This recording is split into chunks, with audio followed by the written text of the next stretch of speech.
Are live, yes. Good evening, good morning, wherever you are in the world. Cheryl Chapman, I'm here. Their stories about how they've changed their stories to inspire others. Thrilled, excited, and just so happy with Mr. Mark Bryant, all the way from look at that. Hello, all the way from Florida. So here we go. Are you ready? Coaster, I'm sure. So, Mr. Bryant, please introduce yourself to the people who may not know you. Hi, I'm Mark Bryant. I live in North Wales usually, and currently I'm over in Florida, and I'm taking some treatment over here because a couple of years ago I was diagnosed with acute lymphoblastic leukemia. I am an entrepreneur, so for the last 2 decades I've always worked for myself and always fended for myself, and since having cancer, that's set me up having a great mindset to actually go out there and do what's necessary to get myself better. Hence the reason why I'm not currently with my family in North Wales, and I'm over here partway through my second 6-week cycle of treatment. So that's who I am. Fabulous. We'll just say say hi to Fiona and the girls if they're watching. Yes, they'll probably be fast asleep, or the girls will probably be fast asleep now. Yeah, it's 8 o'clock, but they'll be able to watch the recording. So that's quite an entrance, really, isn't it? Hello, my name's Mark. I live in Florida, and I've had some bad news in my time. I'm thrilled to see you. I know that everybody in the Professional Speakers Academy, it's a group that we both share, will be thrilled to see you looking well. And I know in the green room we've just been talking about, you've actually not really felt ill, apart from, unfortunately, when you became ill, which happened to be in Barnsley down the road from me. Let's have a but before we do that, I want to just ask you a question, which seems a little bit odd, seeing as you've just gave us such, like an opening. But when you were a child, Mark, what was your favourite story, and who was your favourite character at a light-hearted note?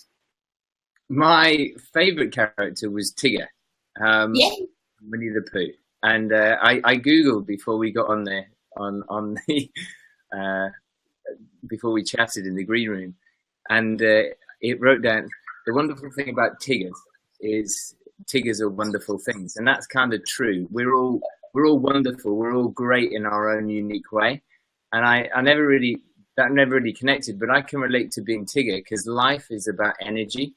And for those that do know me well, I have a great amount of energy and so much to give. At the minute, I'm having to take all that energy to heal myself. But Tigger is a teddy that I was given when I was younger, and I still have him to this day, a bit worn and torn, but I still love him a lot. I think you're right. The wonderful thing about Tiggers is Tiggers are wonderful things. I love that. I know you from a couple of 3 years ago, and if there's one thing that you definitely was bounced, like you were a Duracell bunny on heat. You would just be, what are you doing? Oh, I'm doing this, I'm doing that. And actually you had you had a connection with energy as well, didn't you? Up here in the north, you had an energy company, which is great. Lisa King saying, go Tigger!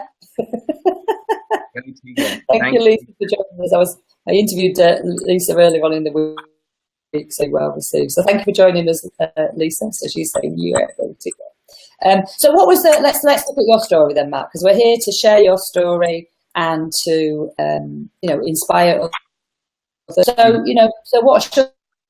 how did it begin? Obviously we kind of know where you are now. We'll hear some more about that later, but how did this part of your journey begin?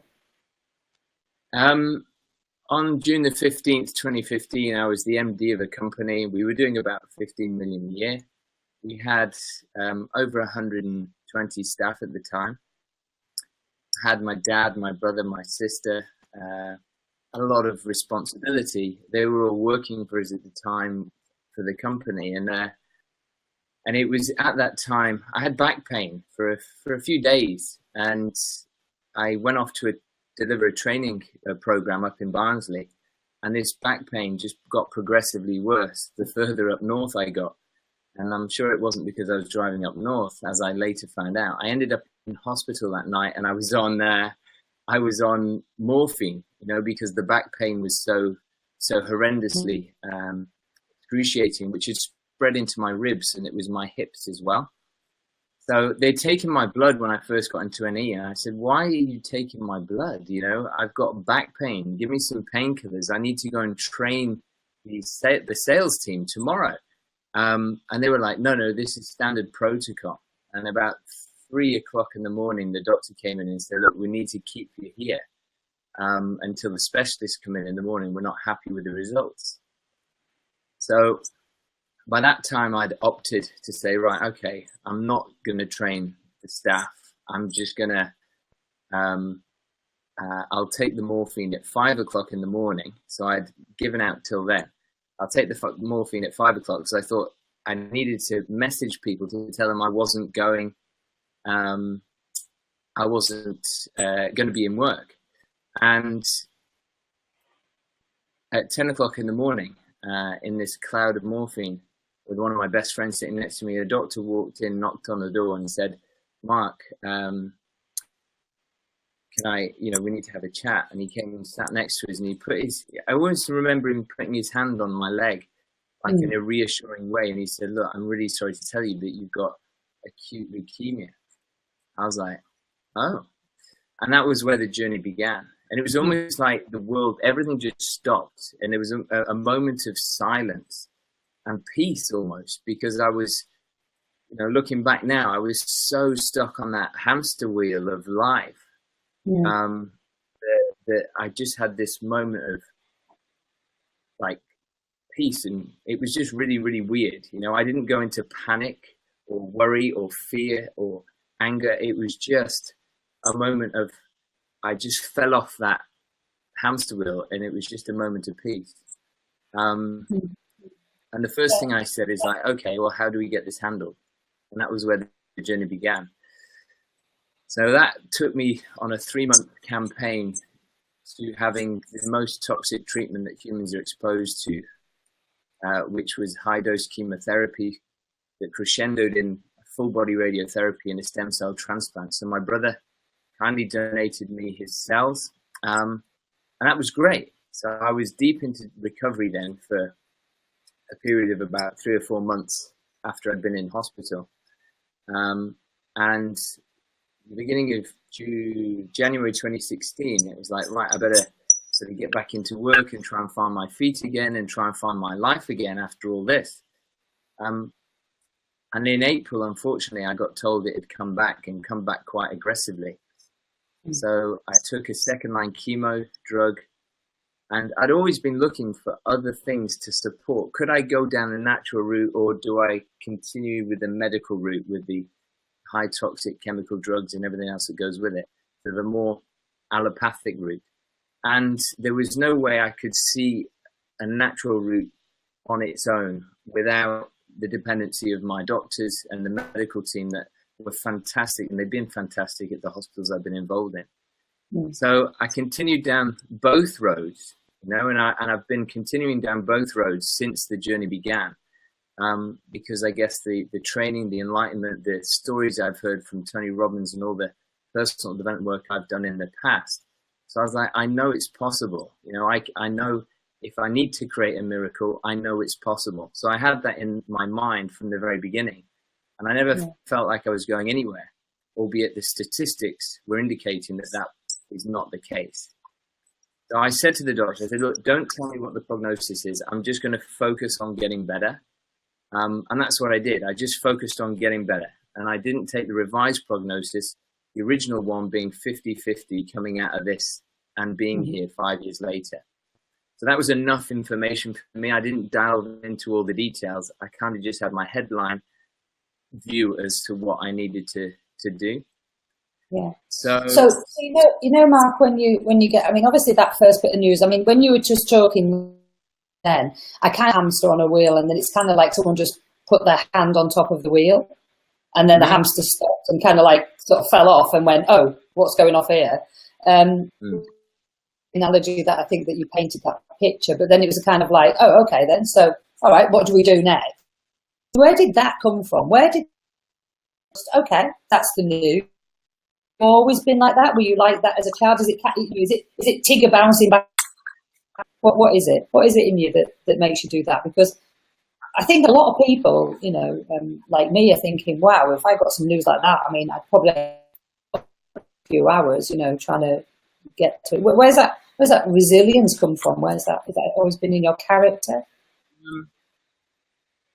It's always been in my character. It's like having the drive and determination and the belief.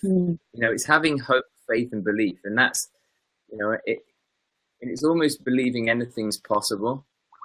Yeah. Then with that, then you can take the right actions, and make the right decisions.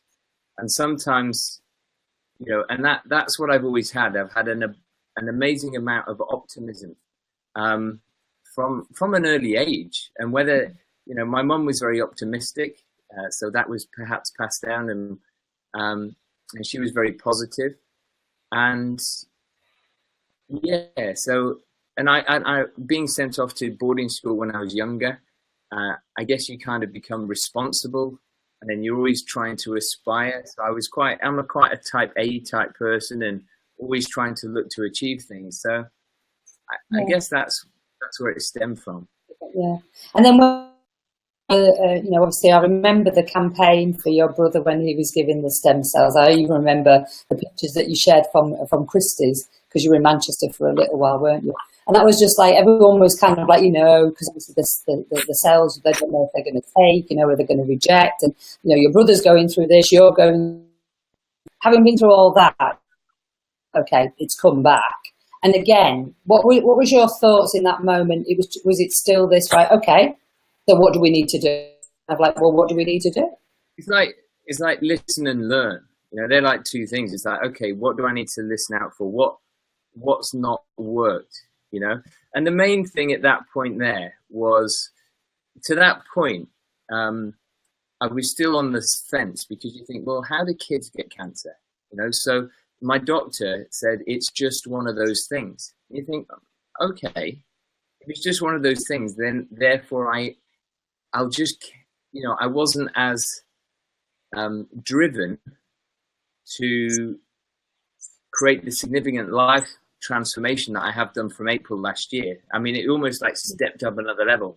I hadn't found to that point something that I firmly believed in, that I could commit 150% to say, right, this is the naturopathic approach that I'm going to do, because I've been down lots of different rabbit holes. So the guy tried to kind of educate me in what I now do before the relapse, and he didn't really sell it to me, if I was honest. I went down the macrobiotic hole.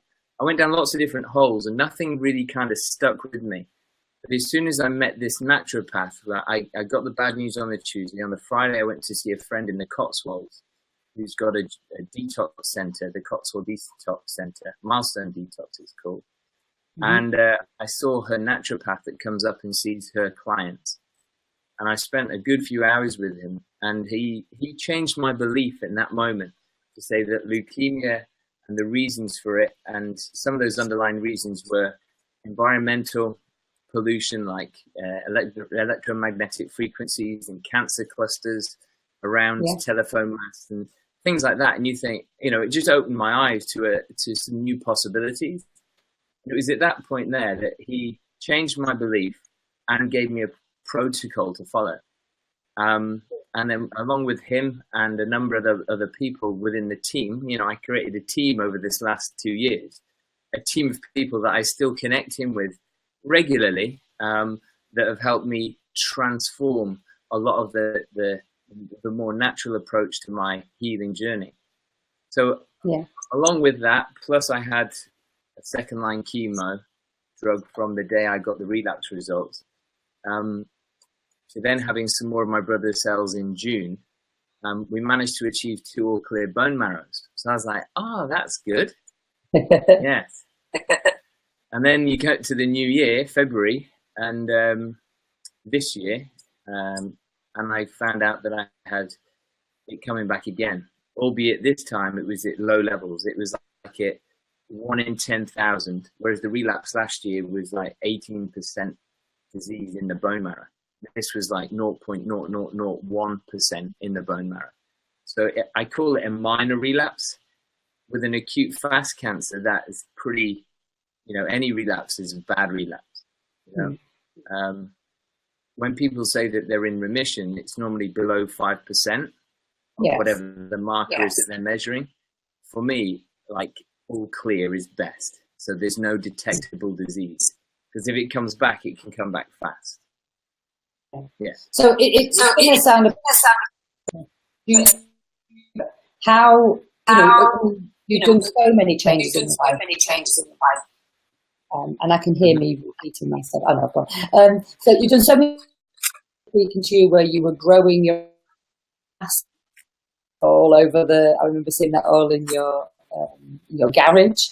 You've been down, as you said, so many sort of avenues trying to, the solution, the understanding. So now you've got the understanding. How's that? What's changed in your life? Or for you, it may be easy for me to say what hasn't changed. Daily and weekly routines. And what hasn't changed is a better one. There's an institute over here called Hippocrates, and they have they have a health institute over here, but they have a set sort of lifestyle that they promote. It's called the Hippocrates lifestyle, and I follow that sort of what they follow. And it's an amazing center over here in Florida, and that's where I stay when I'm over here.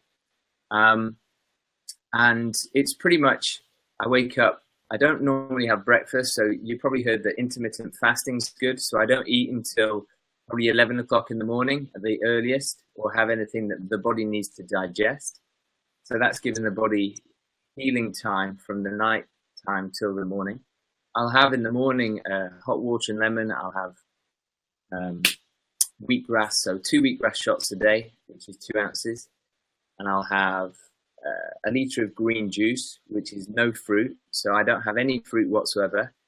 And I was introduced to living foods. So not just raw foods, but living foods. So like 60% of my diet is living foods. And then sort of 20% is raw foods, and then about 20% cooked foods. What's a living food then? What's a living food? Give me an example.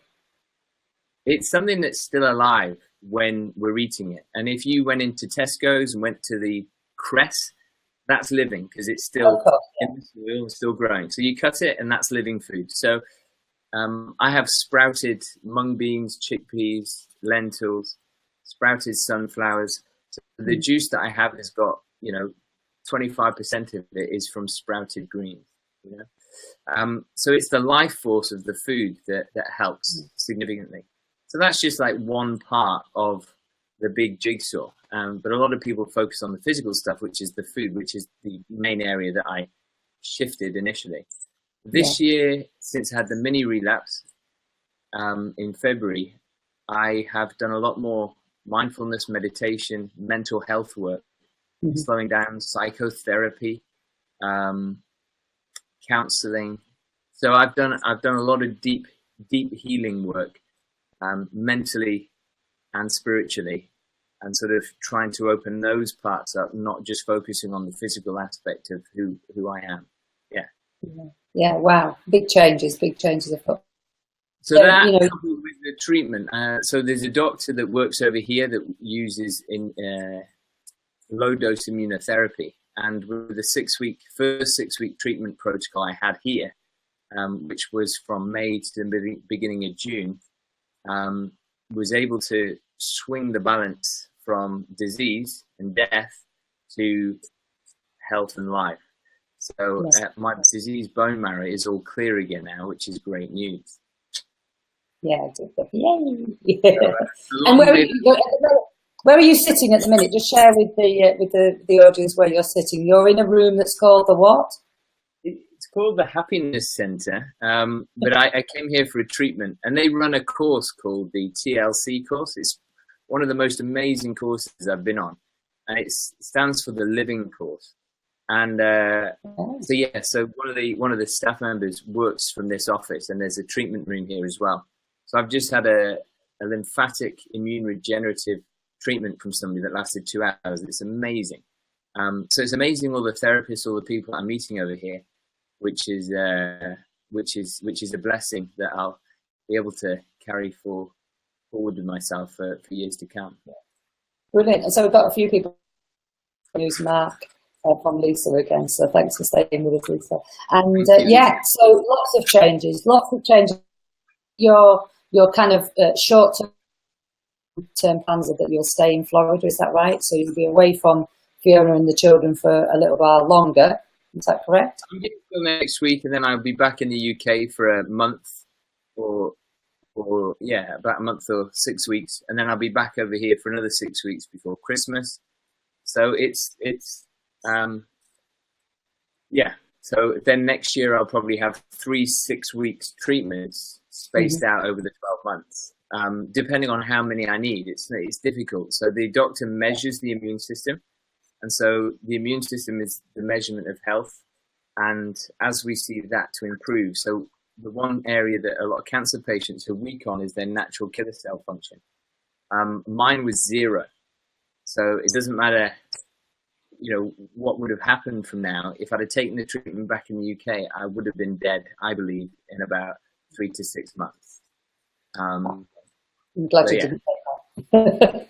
No, that's, even though I look, yeah, so it's great that we can have the technologies available, the expertise is available to be able to guide me back to full health, to allow me then go back to full life. But I can imagine that my life will be centered around helping other people get healthy or stay healthy, so they don't break the engine in the first place. Yeah, so that's the next question really. So, what's the story of where you are now? Obviously, you're looking to get back to full health, full life. And I know your tendency, a little bit of like the Tigger coming out again, is to like bounce straight back into it. Yeah, I'm getting ready. But what's next for Mark? What's next for Mark? I'm writing a book called The Exhausted Entrepreneur. Interesting. Yes, and so that should be out in April, in spring next year. That's the target date for that. Yeah, and I'm going to be relaunching in the next 6 weeks my coaching business. Yeah. And thank you very much, Maureen. I appreciate that. And I coach business owners and entrepreneurs and I've got created something that I call the Ultimate Life Blueprint, which is, and ultimately that blueprint I'm going to share out through an academy. So I'm creating the Energize Academy as well. So, that's all the pipeline stuff. But the main thing is to start the coaching practice again. And yeah, so that's what I'll be doing. Yeah, if you think about where you were, sort of 4 years ago, and all the knowledge, and obviously you've been there, worn the T-shirt, washed it, taken it off, bought another one and worn that and taken that off again and shared it with a few people. So, certainly from a coaching point of view, I think you're going to be able to definitely relate to people who are exhausted and who potentially are going down that route that you were going, that hamster wheel. And so it's super excited for you to be able to not get back on the wheel though, mate. No. No. I've redesigned it anyway. I've redesigned it. Exactly. Yeah. I threw that out. Yeah, it's a completely new vehicle I've got now. Yeah. So it's an upgrade. If you were to, it's an upgrade. It's a Tesla version. Oh yeah, that would be nice. Yeah. No scaremonger or anything, but as far as running your businesses, you've got great, beautiful kids, lived in a great place. So, I mean, just in terms of advice at this stage, would you advise that people go get checkups? Would you just advise them to have some rest? What would we want it that the people who are watching this could actually implement? If you could give any advice. We all innately know what we need to do, but we choose not to do it. And part of the program is to acknowledge that slowing down and stopping and reconnecting with ourselves is extremely important. Like, we know what foods we need to eat. We know that we should do more exercise. we know that we should spend more time, with the kids. Like, if you were anything like I was before, where I was always thinking about work. So we know what we need to do, and your body is an amazing creation. We can't recreate the body. We can do some amazing things with science and research and breakthroughs and discoveries that we've got, but trying to recreate nature is impossible still. So I would just really connect in with yourself intuitively. If you want some of the stuff,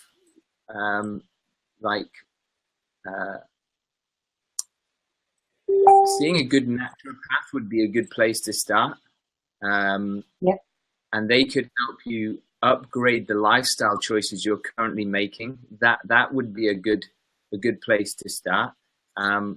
Get a good health coach that has been through a similar journey that I have, to give you some specific upgrades to making improvements that you may need. Yeah, good. And through everything that you've been, a little bit strange to just ask you, but if there was just one quote that you could share with us that's kind of got, helped you through life, helped you through these last, what would your chosen quote be? Focus goes where energy flows. So it's the Tony Robbins one. Where wherever your focus is, that's where the energy will be going. So just be aware of where your attention, what your attention is being spent most of the time on. And so my focus program is called the Personal Spotlight Strategy.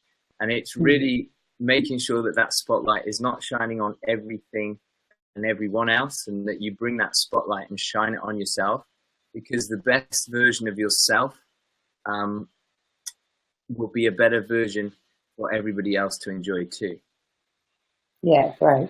So if anybody's watching now, or if, to Lisa and Maureen who've been joining in, and anyone else who's watching us, or anybody who watches the recording, I continue to send you messages of well-being and thanks. Maybe if people just take out, 5 or 10 minutes every day just to really center on themselves and really focus on themselves and connect to themselves, then your work here is done for them. Because you're helping people to connect in a way that they don't, if that makes sense. So thank you. Meditation, their version of meditation, whatever that is. Yes. Yeah. And I've found a lot of peace and happiness. Health is about happiness, and it's about making yourself happy. And if you think that you're not happy, or you have a feeling of, it's about, as you help people, Cheryl, is finding those inner drivers that do make them happy, and recreating their story and their future story, but really being present in the moment. And that's what meditation allows, is that we're always stuck in the future or the past. Well, I was personally, and I didn't spend much time in the present. And it's taking me a lot of reconditioning to really enjoy the moment that I'm experiencing, not thinking, oh shit, I've got to go there, or I've got to go and do something else, or just be in the moment. And that's what I'm learning to do now. Yeah, good. Yeah, I'm really glad to be in the now. Right. Yeah, The Power of Now is a great book. That was a great shift for me. The Power of Now by Eckhart Tolle. Let's pop that up there so people can see. So The Power of Now. The Power of Now is a really good. I found it very useful. And then the quote is, where your focus goes, energy flows. And we're all energy beings. So be careful. Just protect your energy. Exactly. Yeah. Don't let it go out of the roof, which is interesting because that's what you used to do. Motivation, man. We've got a couple of people just showing up. So Dr. Marina Nani, wonderful organizer of the platform that we're on now. Marina, this gentleman is like just giving us the best show ever, and been really journey of self-discovery, shall we say, if nothing else, over the last few years. And it's been a pleasure, Mark, to be part of your journey, and it's going to be an even better pleasure to be part of your going forward. But we're not thinking about that because see what I did? Yeah. We're in the moment. So how can people get now? How can people get in touch? If people want to keep up to date with my story, the only sort of web site that I've got at the minute is a GoFundMe campaign. Not that I want to promote that. It's just that this journey is costing quite a substantial amount of money. So the link for that is gofundme.com/Mark Bryant -TV, the little minus sign TV. So I don't know if you can put that up on the feed. How does that look? Does that look okay? Let's see. Make sure I've got the right one. Okay. But on there, I'm gonna keep posting on there. Yeah, there you go. Yeah. I'm gonna keep posting on there until my markbryant.tv website is up, which should be by the end of October. Yeah, good stuff, good stuff. Okay. So let's just have a look at some of the comments that we've got. So Marina is saying, your energy is the result of your peace within and healing to others. You are stardust. That's Marina's fabulous. So you are stardust, Mark. That's what we have to do. So you are stardust. I like stardust. And she'll be saying it exactly the same time as me. I know she will be. So, you know, continue to keep in touch. We'll keep the GoFundMe page for you to for your updates. And I know that you're in this room there, not for much longer because you're heading back to the properties, aren't you? To take advantage and to take care of yourself. So thank you, Mark. Yeah. Thank you so much for sharing. And seeing you again soon. From everybody who's listening, good afternoon, good evening, good morning, wherever you are in the world. And we'll see you again. Take care. Bye-bye.